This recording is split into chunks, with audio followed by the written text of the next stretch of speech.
just started on the case prep. See, we put in the twin turbo studs. They're all set to the correct height.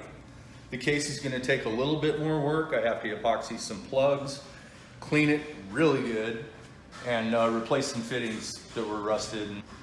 I've got the crank right here. I'm getting ready in 5 minutes to take this and go polish it. Yeah, I can't really see my finger in it. That's kind of the gauge I go by. Oh, okay.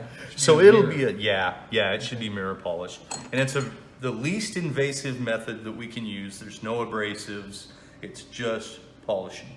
See, he's got new rockers and feet. These are new shafts with the oil O-rings to keep it from leaking, which we have. Here's our bearings. We like to use the coated bearings. What's the advantage of coated bearings rather than not? They just got a longer service life. The coating keeps them from rubbing on the crank when you start the engine and there's no oil pressure. Here we've got our fittings that are going to be going into the case. We have all the external parts that we can recoated. We're putting new exhaust valves in it. The intakes were satisfactory. They were up to spec. Aftermarket springs. And I have to set up the springs to the valves and check the seat pressure. We do this on every setup. You see, we've got our connecting rods here. We're putting a little bit of assembly lube on the sides of them, getting ready to go on the crank. You need to hit the sides of them so they don't rub on the crank. Well, you can see it in a little right there. All right, here's our crankshaft that we've polished up really nice. Let's see if you can get a close up on that. That turned out wonderfully. That's like a mirror. Yeah. Most of the component work is done. The crank and the rod assembly has been installed. He's got new chains, new nose bearing, and a reconditioned oil pump that's ready to go. And then over here we've got the other side of the case that isn't quite ready yet, but it's nice and clean. Got our bearings ready to go. And I've also got the pistons and cylinders over here. These are beautiful. You can see the coatings that come on them, obviously, and these are pretty high compression. Those have some lumps on them, and these beautiful cylinders, look at that. So now I've got to set all the ring gaps, and then the pistons will be assembled into the cylinders. Well, we finished the bottom end, got this 3.6 to a 3.8 conversion, all put together. All new fasteners. We've got new CAD plated plugs, fittings, anything that can be replated, we do it. So we got the pistons and cylinders in, the rings are all gapped, new gaskets. They're pretty much ready to install right now. Now go ahead and carefully put it on.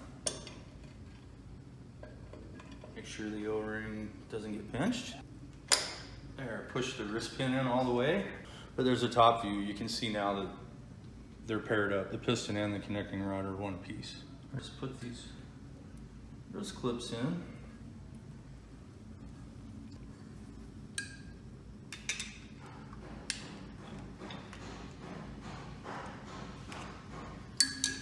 You always want to push the screwdriver in or whatever you're using just to make sure that the clip is seated. You'll hear a little snap. And as you can see, the clip's in the groove all the way. This one's on all the way.